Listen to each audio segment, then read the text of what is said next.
Hi everyone, my name is Marcella and I'm a third year animal science major. And my name is Taylor and I'm a second year biology major.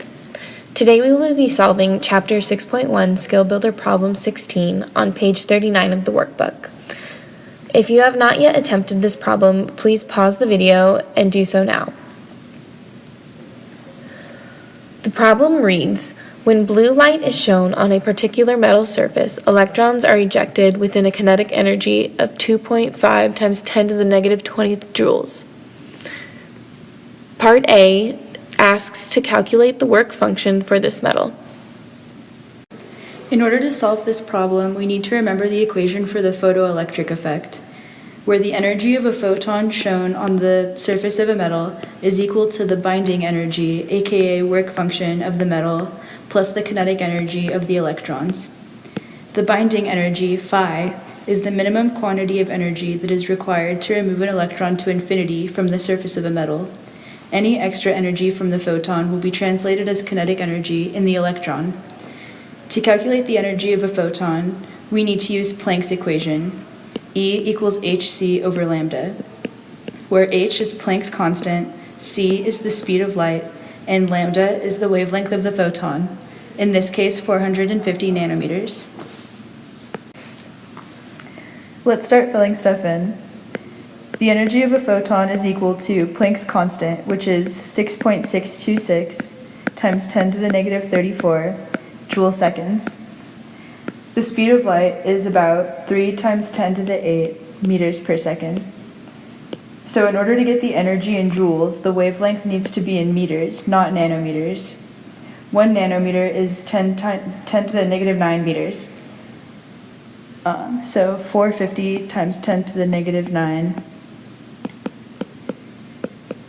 meters. When you plug all of this into your calculator, you get 4.417 times 10 to the negative 19 joules. Now we can plug this value back into the photoelectric effect equation.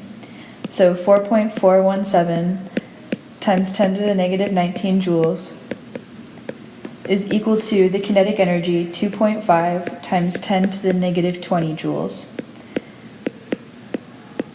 plus phi, our work function, which is what we're trying to solve for. So plug this into your calculator and you get the work function, which is about 4.17 times 10 to the negative 19 joules.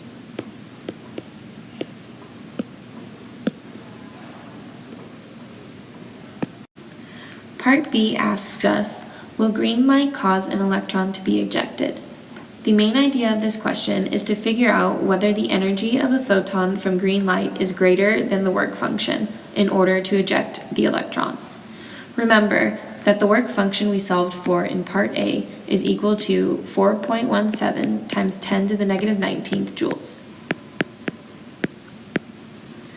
The energy of a photon is equal to Planck's constant, which is 6.626 times 10 to the negative 34th joule seconds, multiplied by the speed of light, which is 3 times 10 to the 8th meters per second, divided by the wavelength in meters, and in this case, green light is equal to 500 times 10 to the negative 9th meters. Now you solve for the energy and get it to be 3.97 times 10 to the negative 19th joules. Comparing that to our work function, we see that the energy of a photon of green light is less than the binding energy of our metal. Therefore, the green light will not eject an electron. Let's move on to part C. What is the longest wavelength of light that will eject an electron? Remember, the longest wavelength will have the lowest energy.